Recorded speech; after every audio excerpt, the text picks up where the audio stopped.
Hi ಸ್ನೇಹಿತರೆ, ನಮಸ್ಕಾರ ಸ್ನೇಹಿತರೆ. ಇವತ್ತಿನ ಕತೆ ಬೆತ್ಸ ಮತ್ತು ರಾಕ್ಷಸರು ಅಂತ.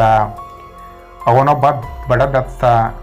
ಒಂದು ದಿನ ಅವನು ಕೆಲಸವನ್ನು ಹುಡುಕುತ್ತಾ ಸಮುದ್ರಾಚೆಗಿನ ದೇಶಗಳಿಗೆ ಹಡಗಿನಲ್ಲಿ ಪ್ರಯಾಣ ಕೈಗೊಂಡ. ಒಮ್ಮೆ ಭಯಾನಕ ಬಿರುಗಾಳಿಯಿಂದಾಗಿ ಹಡಗು ಅಲೆಗಳ ಮಧ್ಯೆ ಸಿಲುಕಿಕೊಂಡಿತು.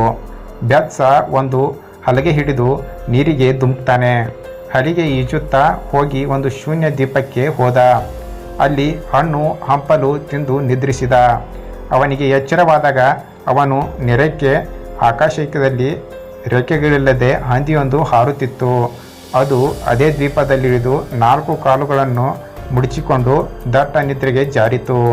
ಬೆತ್ಸ ಅದರ ಸಮೀಪಕ್ಕೆ ಬಂದಾಗ ಅಲ್ಲಿ ಒಂದು ಚಿಕ್ಕ ವಜ್ರದ ತುಂಡು ಬಿದ್ದಿತ್ತು. ಬೆತ್ಸ ಅದನ್ನು ತೆಗೆದುಕೊಂಡ. ಒಂದು ವೇಳೆ ಹಂದಿಗೆ ಎಚ್ಚರವಾದರೆ ಅದು ಕೂಡಲೇ ವಜ್ರವನ್ನು ಹುಡುಕುವುದು. ಆಗ ನಾನು ಎದುರಿಗಿರುವ ತೆಂಗಿನ ಮರದಲ್ಲಿ ಗರಿಯಲ್ಲಿ ಹೋಗಿ ಕುಳಿತರೆ ಹಂದಿ ನನ್ನನ್ನು ಏನೂ ಮಾಡುವುದಿಲ್ಲ ಎಂದ ಬೆತ್ಸ ಯೋಚಿಸಿದ.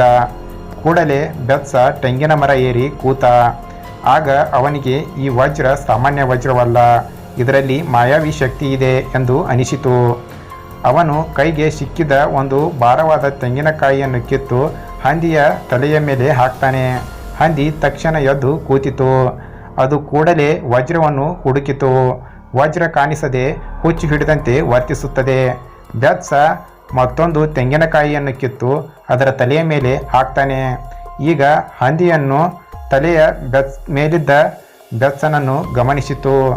ಅವನ ಕೈಯಲ್ಲಿದ್ದ ವಜ್ರ ಕಂಡು ಕೆಂಡಮಂಡಲವಾಯಿತು. ನಿಜವಾಗಿ ಹೇಳಬೇಕೆಂದರೆ ಅವನು ಹಂದಿಯ ರೂಪದಲ್ಲಿದ್ದ ಒಬ್ಬ ರಾಕ್ಷಸನಾಗಿದ್ದ. ಅವನ ಶಕ್ತಿಯೆಲ್ಲ ಆ ವಜ್ರದಲ್ಲಿತ್ತು. ಅವನು ಆ ಮರವನ್ನು ತನ್ನ ಹಲ್ಲಿನಿಂದ ಉರುಳಿಸಲು ಪ್ರಯತ್ನಿಸುತ್ತಿದ್ದ. ಆದರೆ ಅವನ ಹಲ್ಲುಗಳು ಅಲ್ಲಿಯೇ ಸಿಕ್ಕಿಕೊಂಡವು. ಆಗಲೇ ಬೆತ್ಸ ಕೆಳಗಿಳಿದು ಒಂದು ರಾಕ್ಷಸನನ್ನು ಕಲ್ಲುಗಳಿಂದ ಥಳಿಸಿದ. ಈಗ ಬೆತ್ಸ ವಜ್ರ ಹಿಡಿದ ಮನುಷ್ಯರು ವಾಸಿಸುವ ದ್ವೀಪವೊಂದಕ್ಕೆ ಹೋಗ್ತಾನೆ.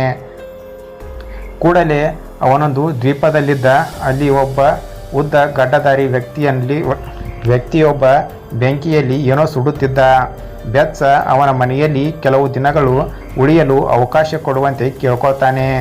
ಗಡ್ಡಧಾರಿಗೆ ಬೆತ್ಸನ ಬಳಿ ಮಾಯದ ವಜ್ರ ಇರುವ ವಿಷಯ ತಿಳಿಯುತ್ತದೆ. ಅವನು ಬೆತ್ಸನಿಗೆ ತನ್ನ ಬಳಿ ಇರುವ ಮಾಯದ ಕೊಡಲಿಗೆ ಬದಲಾಗಿ ವಜ್ರವನ್ನು ಕೊಡುವಂತೆ ಕೇಳಿಕೊಂಡ.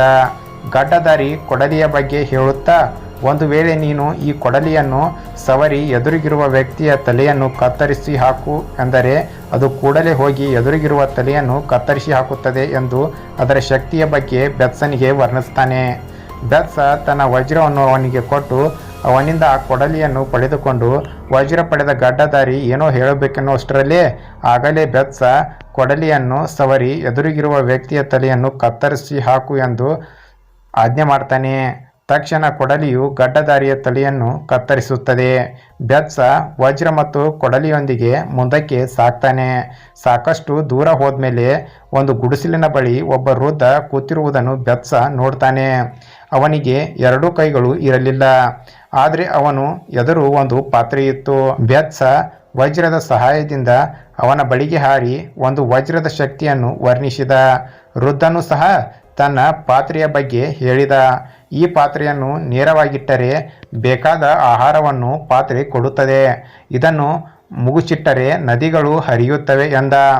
ವೃದ್ಧ ಮತ್ತು ಬೆತ್ಸ ಪಾತ್ರೆ ಮತ್ತು ವಜ್ರವನ್ನು ಅದಲು ಬದಲು ಮಾಡಿಕೊಳ್ಳಲು ಒಪ್ಕೊಳ್ತಾರೆ. ವಜ್ರ ಪಡೆದ ವೃದ್ಧ ಏನೋ ಹೇಳಬೇಕೆನ್ನುವಷ್ಟರಲ್ಲೇ ಆಗಲೇ ಬೆತ್ಸ ತನ್ನ ಕೊಡಲಿಯಿಂದ ಅವನ ತಲೆಯನ್ನು ಕತ್ತರಿಸಿ ಹಾಕ್ತಾನೆ. ಬೆತ್ಸ ಅಲ್ಲಿಂದ ಕಾಡುಗಳಿಂದ ಆವೃತಗೊಂಡ ದ್ವೀಪಕ್ಕೊಂದು ಹೋಗ್ತಾನೆ. ಅಲ್ಲಿಗೆ ಹೋದವನೊಡನೆ ಡೋಲಿನ ಭಯಾನಕ ಶಬ್ದ ಕೇಳಿಸುತ್ತದೆ. ಆ ಶಬ್ದಕ್ಕೆ ಸಿಂಹ, ಹುಲಿ, ಚಿರತೆ, ಆನೆ, ನರಿ ಮುಂತಾದ ಜಂತುಗಳು ಹೆದರಿ ದಿಕ್ಕಾಪಾಲಾಗಿ ಓಡಿ ಹೋಗುತ್ತವೆ. ಬೆತ್ಸ ತಕ್ಷಣ ವಜ್ರದ ಸಹಾಯದಿಂದ ಡೋಲಿನವರ ಬಳಿಗೆ ಬಂದ. ಅವನೊಬ್ಬ ಭಯಾನಕ ವ್ಯಕ್ತಿಯಾಗಿದ್ದ. ಅವನಿಗೆ 2 ಕೈ ಕಾಲುಗಳಿರಲಿಲ್ಲ.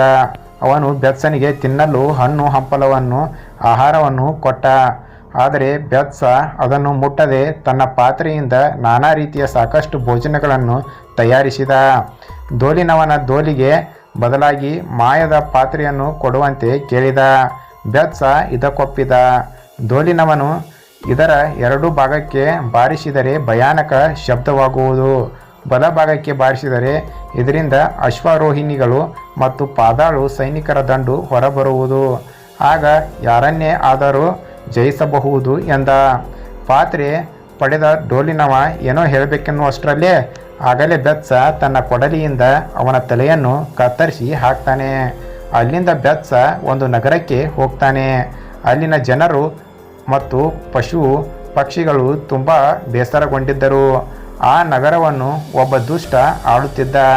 ಬೆತ್ಸನನ್ನು ಹಿಡಿಯಲು ಅವನ ಒಂದು ಸೈನ್ಯವನ್ನು ಕಳಿಸ್ತಾನೆ.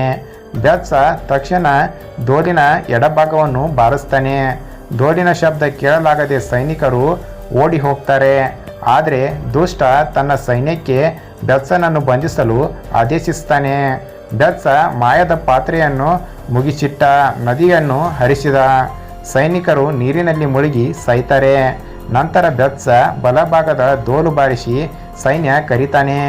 ಸೈನ್ಯದೊಂದಿಗೆ ಬೆತ್ಸ ಮುನ್ನುಗ್ಗಿ ಸಾಕ್ತಾನೆ. ಕಡೆಗೆ ತನ್ನ ಕೊಡಲಿಯಿಂದ ದುಷ್ಟನ ತಲೆ ಕತ್ತರಿಸಿ ಹಾಕ್ತಾನೆ. ಅಲ್ಲಿನ ಜನ ಬೆತ್ಸನನ್ನು ತುಂಬ ಗೌರವದಿಂದ ನೋಡ್ಕೋತಾರೆ ಮತ್ತು ಅವನಿಗೆ ಸನ್ಮಾನ ಸತ್ಕಾರಗಳನ್ನು ಮಾಡ್ತಾರೆ.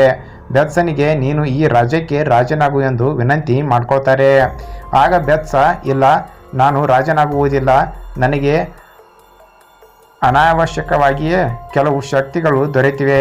ಈ ಶಕ್ತಿಗಳಿಂದ ನಾನು ಇನ್ನೂ ಉತ್ತಮ ಕೆಲಸಗಳನ್ನು ಮತ್ತು ಸಮಾಜದ ಕೆಲಸಗಳನ್ನು, ಸಮಾಜದಲ್ಲಿ ಅಧರ್ಮ ಮಾಡುವವರನ್ನು ಮತ್ತು ಉಪಕಾರವನ್ನು ಮಾಡಬೇಕಾಗಿದೆ ಎಂದು ಹೇಳಿ ಅಲ್ಲಿಂದ ಮುಂದಕ್ಕೆ ಹೊರಡ್ತಾನೆ ಬೆತ್ಸ.